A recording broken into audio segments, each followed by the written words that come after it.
بھائیوں محترم بزرگوں، جن دو آیت کریمہ کی تلاوت ابھی آپ کے سامنے کی گئی ہے، اللہ رب العالمین نے اس میں ایمان والوں کو تیزی سے چلنے کا حکم دیا ہے، جلدی کرنے کا حکم دیا۔ اور جلدی کس چیز میں؟ انسان عموماً جلدی اس چیز میں کرتا ہے جہاں اس کو مادی بینیفٹ سمجھ میں آتا ہے کہ اس کا فائدہ ہونے والا ہے۔ اگر وہ نہیں جائے گا جلدی سے تو کوئی اور لے کے چلا جائے گا، وہ محروم ہو جائے گا۔ تو انسان اس وقت اپنے اس فائدے کو حاصل کرنے کے لیے جلدی کرتا ہے۔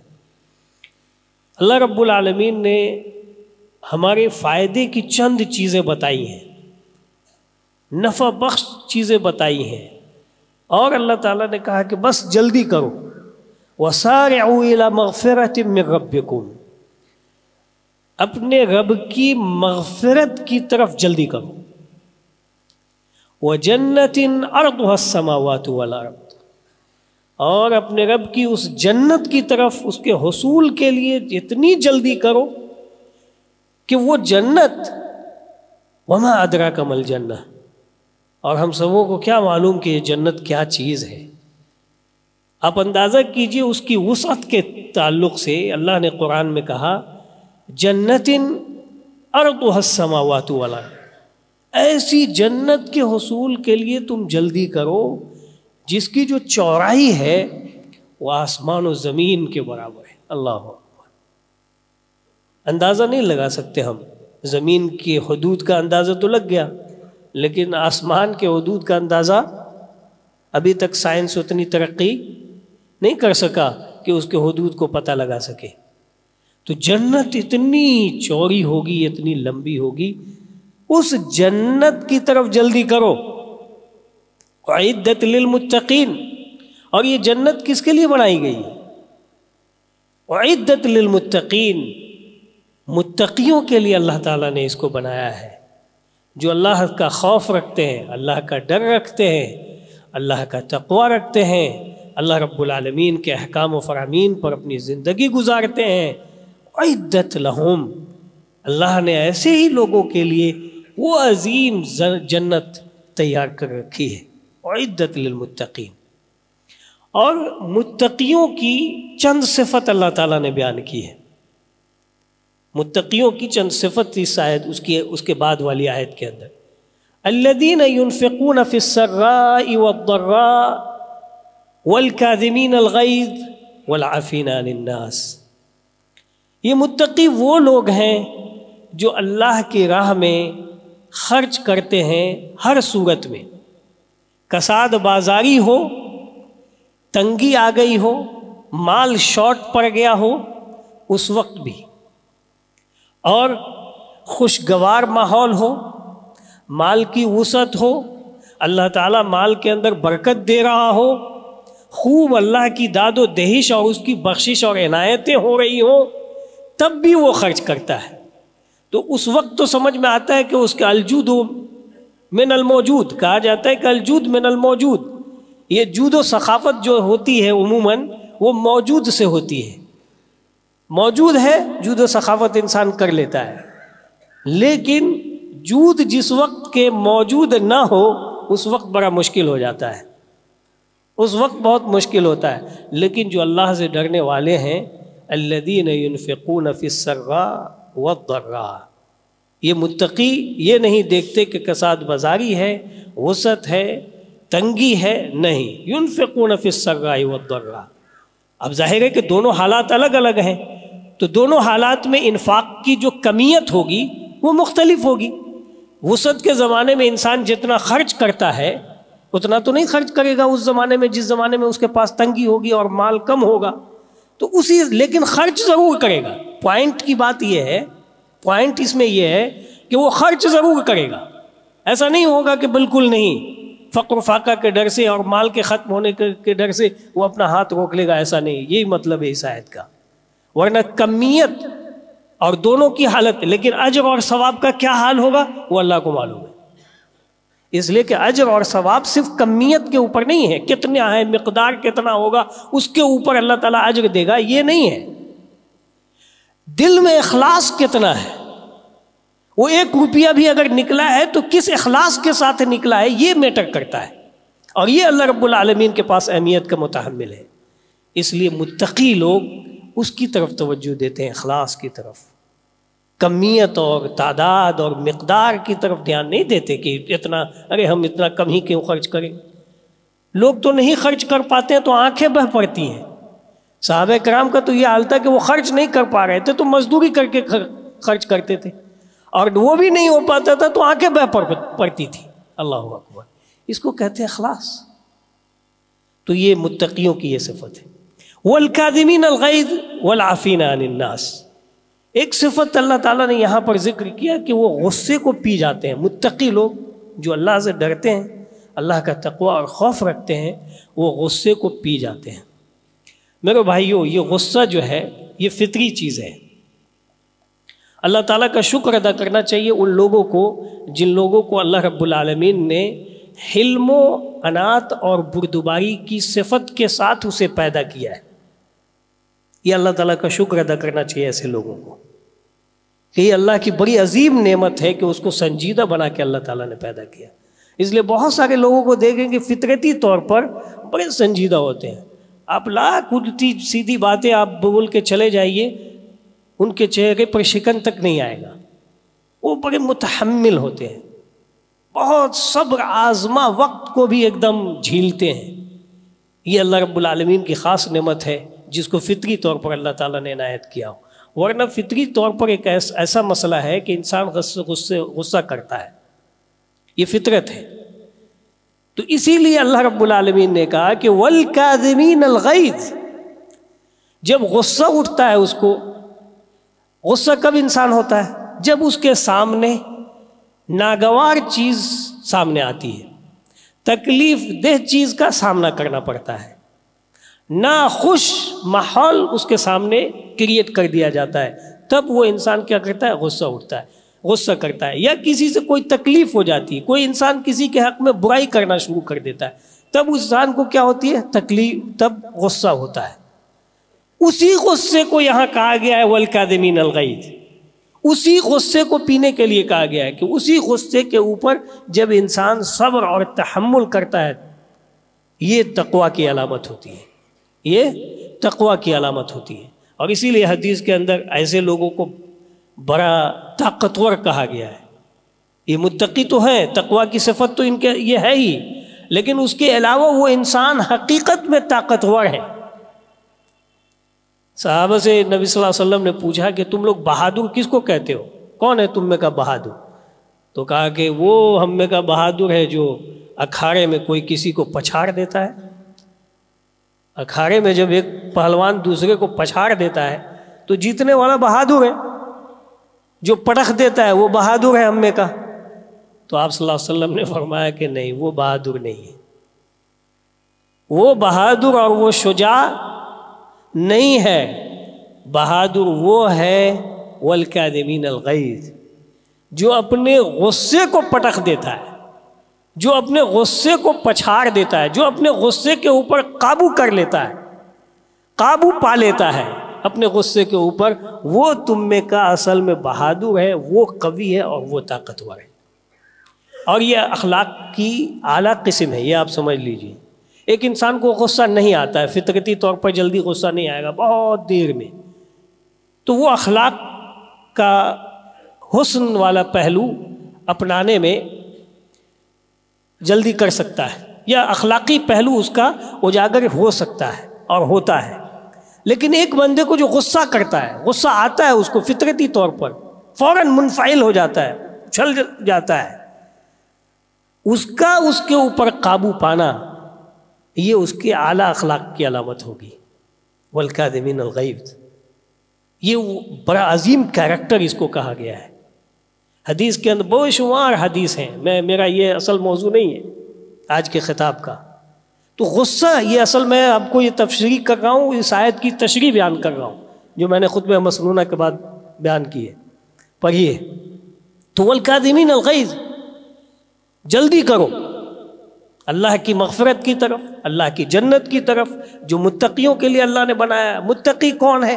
وہ ہے جو اللہ کے راہ میں خرچ کرتے ہیں ہر حالت میں، والکاظمین الغیظ، اور غصے کے اوپر وہ قابو رکھتے ہیں، غصے کو پی جاتے ہیں، ختم کر دیتے ہیں، چھپا لیتے ہیں، صبر کرتے ہیں، تحمل کرتے ہیں غصے کے اوپر۔ یہ کیریکٹر ہے، لیکن اس سے بھی بڑا کیریکٹر ہے، ایک اس سے بھی بڑا کیریکٹر ہے جس کا ذکر اللہ تعالیٰ نے کیا ہے، والعافین عن الناس، اور وہ لوگوں کو معاف کر دیتے ہیں۔ غصہ پہ قابو تو پا لیا، لیکن اس نے معاف کیا کہ نہیں، یہ غصے کے اوپر قابو کرنے کے مقابلے میں یہ معاف کر دینا اس سے بڑا کیریکٹر، اس سے بڑا اعلیٰ اخلاق ہے۔ اللہ اکبر۔ والعافین عن الناس، اور لوگوں کو وہ معاف کر دیتے ہیں۔ کب؟ اب ظاہر ہے کیسے کب معاف کریں گے؟ جب کوئی انسان اس کے ساتھ کوئی برائی کرے گا، اس کو تکلیف پہنچائے گا، اس کے ساتھ ایسا برتاؤ کیا ہوگا جو اخلاقی گراوٹ کا شکار ہوگا، نقصان کا باعث بنا ہوگا، تب انسان کو غصہ آیا ہوگا، اور اس غصے کے بعد والعافین عن الناس، پھر وہ لوگوں کو معاف کر دیتا ہے۔ واللہ یحب المحسنین، اور اللہ تعالیٰ احسان کرنے والوں کو پسند فرماتا ہے، احسان کرنے والے کو اللہ تعالیٰ پسند فرماتا ہے۔ اس لیے اللہ کے ساتھ احسان اور بندوں کے ساتھ احسان، اللہ کے ساتھ اس کی عبادت کے اندر اس کی مراقبت میں اپنی زندگی گزاریں، اور بندوں کے ساتھ احسان یہ ہے کہ اس کے ساتھ احسان کی جتنی قسمیں ہیں ان تمام قسموں کو بجا لائیں، اور اس میں سے ایک احسان کی ایک قسم یہ ہے کہ لوگوں کو معاف کرنا۔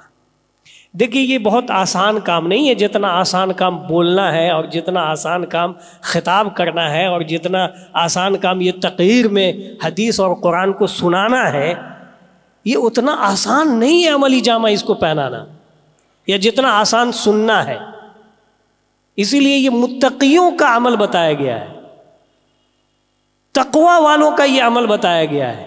اللہ تعالیٰ سے توفیق مانگنی چاہیے، اور ہمیشہ توفیق مانگتے رہنا چاہیے کہ اللہ تعالیٰ ہمیں ایسے کام کو جو کہ مشکل کام ہوا کرتا ہے، اللہ تعالیٰ اس کے عمل کو ہمارے لیے آسان بنا دے۔ تو یہ اتنا آسان نہیں ہے غصے کو پی جانا، غصے میں اپنے آپ پر قابو رکھنا، دوسرے کو نہیں کہنا۔ جزاء سیئۃ بمثلھا، اگر ریئیکشن ہوتا ہے تو ریئیکشن کہا گیا ہے رد عمل کا اتنا ہی کرنا ہوگا جتنا کہ کسی نے کام کیا ہوگا، جتنا کہ کسی نے ایکشن میں نقصان پہنچایا۔ ریئیکشن کا تقاضا یہ ہے کہ صرف اتنا ہی کرنا ہے۔ اب یہ سمجھ لیجئے یہ میزان، یہ بھی اتنا آسان نہیں ہے۔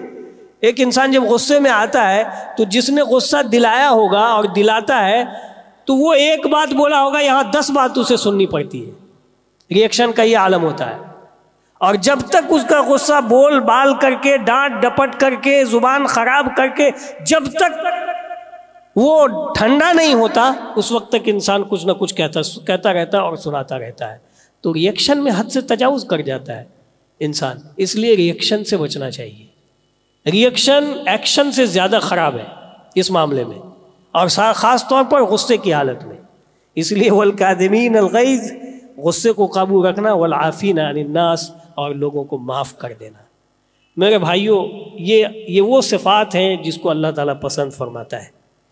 ہماری گفتگو کا مرکز اور محور پیارے نبی محمد رسول اللہ صلی اللہ علیہ وسلم کی سیرت طیبہ ہے۔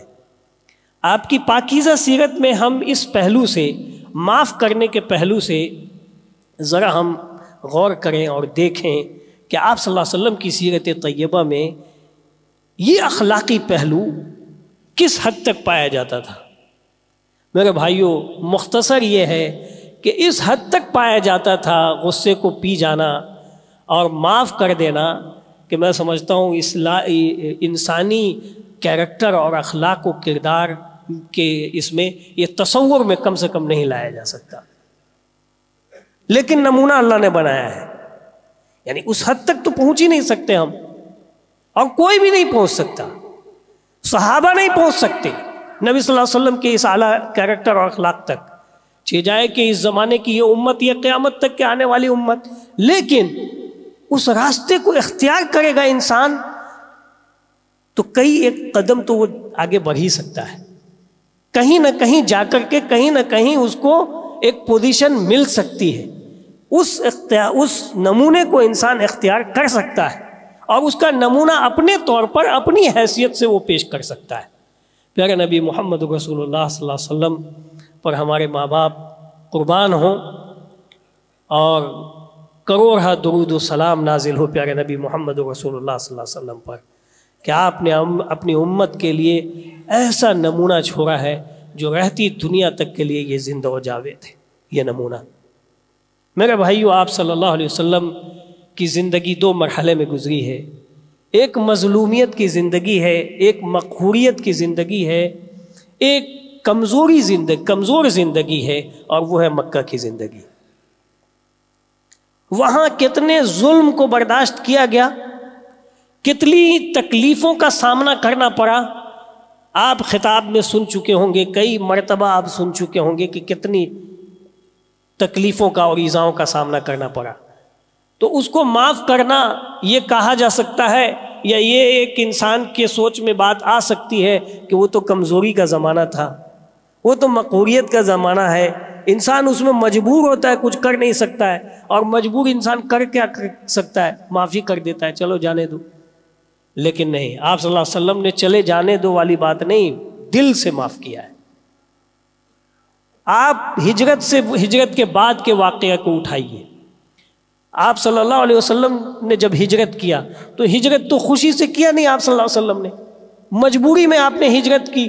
اللہ رب العالمین نے آپ کو اجازت دی، آپ چاہ نہیں رہے تھے اپنی سرزمین کو چھوڑنا، اپنی جائے پیدائش کو آپ چھوڑنا نہیں چاہ رہے تھے، اس لیے کہ وہ اللہ کی محبوب ترین سرزمین تھی اور نبی صلی اللہ علیہ وسلم کے نزدیک بھی وہ محبوب ترین سرزمین تھی۔ آپ صلی اللہ علیہ وسلم نہیں جانا چاہ رہے تھے اور یہ کہتے ہوئے نکلے کہ اے مکہ، اگر میری قوم مجھے یہاں سے نہیں نکالتی تو میں کبھی تم سے جدا نہیں ہوتا، میں نہیں نکلتا۔ لیکن آپ صلی اللہ علیہ وسلم نکلے، مکہ والوں نے نہیں چھوڑا، ایسی ہی خود پیچھا کیا، غار ثور تک پہنچے۔ حضرت ابو بکر کہہ رہے رسول اللہ صلی اللہ علیہ وسلم کو کہ اللہ کے رسول بس، اگر وہ اپنی نگاہ صرف اپنے پاؤں کی طرف کریں گے، نیچی کریں گے، ہمیں دیکھ لیں گے کہ ہم یہاں ہیں۔ لا تحزن ان اللہ معنا، ابو بکر غم مت کرو، اللہ ہمارے ساتھ ہے۔ ابو بکر تمہارا کیا خیال ہے اس دو آدمی کے بارے میں جس کا تیسرا اللہ ہے؟ اللہ اکبر، توکل، اعتماد اللہ رب العالمین کے اوپر۔ اسی سفر میں سراقہ بن جوشم 100 اونٹ کی لالچ میں، مکہ والے نے کہا کہ 100 اونٹ انعام ملے گا جو ابو بکر محمد کو لے آئے، مردہ یا زندہ، 100 اونٹ۔ سراقہ بن جوشم پیچھا کرتے ہیں نبی صلی اللہ علیہ وسلم کا، جا لیتے ہیں، قریب ہو جاتے ہیں، اور ان کا گھوڑا زمین میں 3 بار دھنس جاتا ہے۔ وہ فال نکالتے ہیں بار بار سراقہ بن جوشم کہ میرا پیچھا کرنا درست ہے یا نہیں، 3 بار نکلتا ہے کہ پیچھا کرنا درست نہیں ہے، لیکن اس کے باوجود بھی یہ بندہ پیچھا کرتا رہتا ہے۔ بالآخر قریب پہنچنے کے بعد پھر اس کا گھوڑا دھس جاتا ہے زمین میں اور اس کے اوپر رعب طاری ہو جاتا ہے، خوف، ڈر پیدا ہو جاتا ہے اس کے اندر۔ اب سوچیے ایسے حالات میں انسان جان چھڑا کر کے بھاگتا ہے کہ چھوڑو یہ سب 100 اونٹ کا چکر، لیکن نہیں، اتنا رعب طاری ہوا کہ وہ پیارے نبی محمد رسول اللہ صلی اللہ علیہ وسلم کو آواز دینے پر مجبور ہو گیا کہ رک جائیے، رک جائیے، آپ مجھے معاف کر دیجئے، معافی مانگ رہے ہیں۔ اللہ اکبر۔ اور وہاں بھی پیارے نبی محمد رسول اللہ صلی اللہ علیہ وسلم اطمینان اور سکون سے اللہ رب العالمین سے دعائیں کر رہے ہیں، بد دعا نہیں کر رہے ہیں، بد دعا نہیں کر رہے ہیں، اپنی حفاظت کی دعا مانگ رہے ہیں، اللہ سے مدد طلب کر رہے ہیں، بس یہی کر رہے ہیں۔ سبحان اللہ۔ اور پھر اللہ رب العالمین کیسی مدد کرتا ہے۔ سراقہ بن جوشم، آپ سوچئے ہم میں کا کوئی انسان اس کو اپنی جگہ رکھے، کوئی آپ کی بات ادھر سے ادھر صرف کر دیتا ہے تو دیکھ لیجئے کہ کیا مسئلہ بن جاتا ہے۔ سراقہ بن جوشم آواز دیتے ہیں، نبی صلی اللہ علیہ وسلم مڑتے ہیں، اس کے پاس آتے ہیں۔ آپ صلی اللہ علیہ وسلم نہ صرف یہ کہ معاف کرتے ہیں بلکہ وہ بندہ اتنا ڈر جاتا ہے، اتنا رعب طاری ہو جاتا ہے کہ اسے یہ یقین ہو جاتا ہے کہ ایک نہ ایک دن محمد صلی اللہ علیہ وسلم غالب آ جائیں گے. اور وہ سراقہ بن جوشم کہتے ہیں کہ اے اللہ کے رسول، اے محمد، آپ ہمارے لیے امن و امان کا پروانہ لکھ دیجئے، ایک لیٹر لکھ دیجئے، عہد نامہ لکھ دیجئے. جب اللہ تعالیٰ آپ کو قریش پر اور مکہ پر غالب کر دے گا تو آپ مجھ سے اس جرم کی باز پرس نہیں کیجیے گا. اللہ اکبر. پیارے نبی محمد رسول اللہ صلی اللہ علیہ وسلم خط امان لکھ کر کے دے دیتے، لو امن و امان کا پروانہ لکھ کر کے دے دیتے ہیں، اور صرف ایک گزارش کرتے ہیں کہ ہم لوگوں کے تعلق سے مکہ والوں کو کوئی خبر مت کرنا بس. اور وہ بندہ لے کے چلا جاتا ہے. مکہ سن 8 ہجری میں فتح ہے، یعنی 8 سال کے بعد. ایمان نہیں لایا وہ بندہ سراقہ بن جوشم رضی اللہ عنہ، بعد میں تو ایمان لائے فتح مکہ کے موقع پر. فتح مکہ میں جب اسلام لے آئے، وہ خود کہتے ہیں کہ رسول اللہ صلی اللہ علیہ وسلم نے مجھ سے ایک حرف بھی نہیں پوچھا کہ اس وقت تم نے ایسا کیوں کیا تھا. مکہ فتح ہے، آپ سوچئے وہاں بھی باز پرس ہو سکتا تھا اور یہاں بھی باز پرس کر سکتے تھے. مکہ فتح ہونے کے بعد سب تو سرنگو تھا، سارے سرغنہ کا سر، سارے رؤوسا کا، سارے شرپسندوں کا اور سارے بدمعاشوں کا سر تو نیچا تھا. اور اس کے بعد بھی آپ صلی اللہ علیہ وسلم نے باز پرس نہیں کیا. والعافین عن الناس. آپ صلی اللہ علیہ وسلم قرآن کی سچی تصویر تھے. معاف کرنا اگر دیکھنا ہے، اور ایسی ایسی گھڑیوں میں، ایسے ایسے موقف پر جہاں میں سمجھتا ہوں کہ انسانی تصور کے باہر ہے، بلکہ انسانی فطرت کے یہ مجھے لگتا ہے کہ بالکل موافقت نہیں کرتا ہے. ایسا کیریکٹر ہے اور ایسے اخلاق کے اعلیٰ عہدے پر فائز ہے. اسی لیے اللہ نے قرآن میں کہا وَإِنَّكَ لَعَلَىٰ خُلُقٍ عَظِيمٍ. آپ اخلاق و کردار کے سب سے اعلیٰ مرتبے پر فائز ہیں. خود فتح مکہ کو آپ دیکھیے، اور فتح مکہ تو عمومی حالت ہے، کیسے معاف کیا آپ صلی اللہ علیہ وسلم نے. ابو سفیان کو دیکھیے جو بدر، احد اور خندق کا اس تینوں جنگ کا ہیرو ہے، اور چچا زاد ہے، وہ بھی دوسرا بھی نہیں ہے، چچا زاد ہے، قریب ہے، رشتہ دار میں سے، لیکن بدر، احد اور خندق کا ہیرو، لیڈر ہے. اور کتنی بار ذاتی طور پر کوشش کیا کہ محمد صلی اللہ علیہ وسلم کو قتل کر دے. لیکن وہی فتح مکہ کے پہلے حضرت عباس رضی اللہ تعالیٰ عنہ کے ساتھ نبی صلی اللہ علیہ وسلم سے ملاقات کیا اور ایمان لے آئے. نبی صلی اللہ علیہ وسلم نے معاف ہی نہیں کیا، بلکہ جب مکہ فتح ہوا تو کہا کہ من دخل دار ابی سفیان فهو آمن. جو ابو سفیان کے گھر میں چلا گیا اس کو امن و امان مل گئی. اللہ اکبر. اس کو امن و امان مل گئی. یہ کیریکٹر. اس کی بیوی ہندا یا ہند جو ان کی بیوی تھی، اس کا کیریکٹر کیسا تھا نبی صلی اللہ علیہ وسلم کے ساتھ.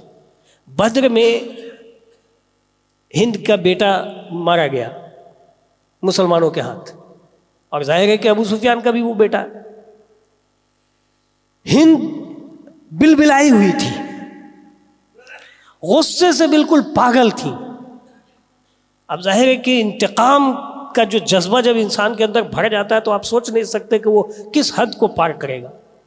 ہند جنگ احد میں مارکہ کارزار کو گرمانے میں اور ان مشرکین کے اندر ہیجان پیدا کرنے میں، انفعال پیدا کرنے میں، جوش پیدا کرنے میں جتنا بڑا کردار جو ہے ہند کا ہے، کسی اور کا نہیں ہے. وحشی کو کھڑا کیا حضرت حمزہ رضی اللہ تعالیٰ عنہ کو قتل کرنے کے لیے، نبی صلی اللہ علیہ وسلم کے چچا کو. یہ سب رشتہ دار تھے آپس میں. ان کو قتل کرنے کے لیے وحشی کو کھڑا کیا اور وحشی قابو پا گیا اور قتل کر دیا. اس کے اوپر دل کو سکون نہیں ملا ہند کو. حضرت حمزہ سید الشہداء رضی اللہ عنہ کی لاش کا مسئلہ کیا، کان کاٹا، ناک کاٹا، اس کے بعد بھی سکون ملا کہ نہیں ملا اللہ کو معلوم. یہ حرکت کیا انہوں نے. لیکن جب وہی مکہ فتح ہو گیا تو آپ اندازہ کیجئے مکہ کی فتح کے بعد یہ ہند آتی ہیں نبی صلی اللہ علیہ وسلم کے پاس، اور کوئی باز پرس اس سے نہیں ہوتا ہے، صرف وہ معاہدے ہوتے ہیں جو بیعت نامہ کے معاہدے تیار ہوئے تھے سبوں کے لیے معاہدہ نامہ تیار ہوا تھا، بس صرف اسی معاہدے نامے کے اوپر گفتگو کرتے ہیں نبی صلی اللہ علیہ وسلم۔ چوری نہیں ہوگی، زناکاری نہیں ہوگی، اور اس میں بھی وہ چونکہ بڑے خاندان کی بیٹی ہے، بڑے شخص کی بیوی ہے، ایک اس کا اپنا رتبہ ہے خاندان کے اندر، تو کچھ باتوں کو سن کر کے اس کا جذبہ جو ہے انگیز ہو جاتا ہے۔ زناکاری تو کہتے ہیں ایک شریف عورت کہیں زناکاری کرتی ہے، معاہدہ تھا کہ زناکاری نہیں کرنی ہے، تو اس نے یہ نہیں کہا کہ اب ہم نہیں کریں گے، یا معاہدے پر کہا کہ شریف عورتیں یہ سب کام نہیں کرتی۔ اس کے بعد یہ کہا کہ اپنے بچوں کو قتل نہیں کرنا ہے فقر و فاقہ کے ڈر سے، جیسا کہ زمانے جاہلیت میں ہو رہا تھا، تو کہا کہ ہم نے تو اپنے بیٹے کو پالا پوسا تھا، آپ لوگوں نے بدر میں قتل کر دیا، وہ آپ سمجھیے وہ سمجھے، آپ اندازہ کیجئے وہاں بھی یہ حال ہے۔ آپ صلی اللہ علیہ وسلم نے معاف کر دیا، ایمان لے آئے، معاف کر دیا اللہ کے رسول صلی اللہ علیہ وسلم۔ یہ کیریکٹر ہے، یہ عظیم کیریکٹر، اتنا کیریکٹر ہے کہ ہم اس خطبے میں آپ کو بیان نہیں کر سکتے۔ آپ سیرت پڑھیے، وحشی جس نے قتل کیا تھا امیر حمزہ کو، طائف کی فتح کے بعد وہ بندہ بھاگ رہا تھا ایران، وحشی، اور کیسے کیسے پھر وہ آئے مدینہ نبی صلی اللہ علیہ وسلم کے پاس اور معافی مانگا، اور نبی صلی اللہ علیہ وسلم نے معاف کر دیا، کہا کہ جاؤ تم صرف میرے سامنے مت آیا کرنا، میرے چچا کی یاد آ جاتی ہے۔ اللہ اکبر، یہ اللہ تعالیٰ کی عظیم حکمت ہے۔ کچھ لوگ زمانے جاہلیت میں اسلام کو، مسلمانوں کو بڑا نقصان انہوں نے پہنچایا، پھر یہ اللہ کی حکمت دیکھیے، پھر وہی بندہ جب اسلام لاتا ہے تو اسلام میں آنے کے بعد عظیم کارنامہ بھی انجام دیتا ہے۔ اور یہی وحشی مسلمہ کذاب کو قتل کیا تھا، جب تلوار چلایا تھا نا تو کہا کہ اللہ اس کے بدلے وہ ہے، اس کے بدلے یہ ہے، یعنی ہم نے ایک اسلام کے ہیرو کو قتل کر دیا تھا اور اسلام کے ایک بڑے مجرم کو ہم نے آج یہاں قتل کیا ہے۔ یہ ایک کارنامہ عظیم۔ ابو جہل اتنا بڑا مجرم اور اس کا بیٹا بھی اتنا ہی بڑا مجرم، مکہ کے فتح کے بعد بھاگ گیا، بیوی پکڑ کے لے کر کے آئی اور نبی صلی اللہ علیہ وسلم کے پاس لا کر کے کہا کہ اللہ کے رسول معاف کر دیجئے۔ نبی صلی اللہ علیہ وسلم بڑے آگے بڑھے، استقبال کیا، ویلکم کیا، اور پھر ان کا کارنامہ، اکرمہ کا کارنامہ آپ سیرت پڑھیے، اندازہ ہو جائے گا کتنا عظیم کارنامہ انجام دیا ہے۔ یہ اس کیریکٹر کے اثرات ہیں۔ ما زاد اللہ بعفو الا عزا، مسلم کی روایت ہے، عفو درگزر سے اللہ تعالیٰ انسان کی عزت کے اندر اضافہ کرتا ہے، گھٹتا نہیں ہے۔ اور پھر اللہ رب العالمین کے ہاں جو مقام اللہ نے متعین کیا ہے وہ تو ہے۔ میرے بھائیو، نبی صلی اللہ علیہ وسلم ہمارے لیے نمونہ ہے اور رہتی دنیا تک کے لیے نمونہ ہے۔ ہمیں چاہیے کہ ہم اس طریقے کو اپنانے کی کوشش کریں، اور یاد رکھیے بندہ جب کوشش کرتا ہے 100% اگر کامیاب نہیں ہوتا ہے تو اللہ اس کی کوشش کو رائے گاہ نہیں جانے دیتا ہے، یہ یقین مانیے، رائے گاہ نہیں جانے دیتا ہے۔ اللہ تعالیٰ اس کی کوشش کو اس کے گھر میں بھی برکت بنا دیتا ہے، باہر بھی برکت بنا دیتا ہے، برے سے برے حالات میں بھی اس کی کوشش کے اندر اللہ تعالیٰ برکت ڈال دیتا ہے۔ بندہ کوشش کرنے کی کوشش کرے، چلنے کی کوشش کرے، اللہ تعالیٰ اس کے لیے آسانی فرمائے گا۔ آئیے ہم سب مل کر کے نبی صلی اللہ علیہ وسلم کی سیرت کا مطالعہ کریں، سیرت کو پڑھیں، سیرت کے پیغام کو ہم لوگوں تک پہنچائیں، اور ہم سب اپنے معاش پہلے اپنے گھر میں اپنی بیوی بچوں کے ساتھ، اس کے بعد اپنے خاندان میں، اپنے پڑوس میں، اپنے معاشرے اور سوسائٹی میں ہم سب آئیڈیل اور نمونہ بننے کی کوشش کریں۔ اللہ تعالی ہم سبوں کو اس کی توفیق سے نوازے، آمین۔ اقول قولی هذا استغفر اللہ لی ولکم ولسائر المسلمین فاستغفروه انه الغفور الرحیم۔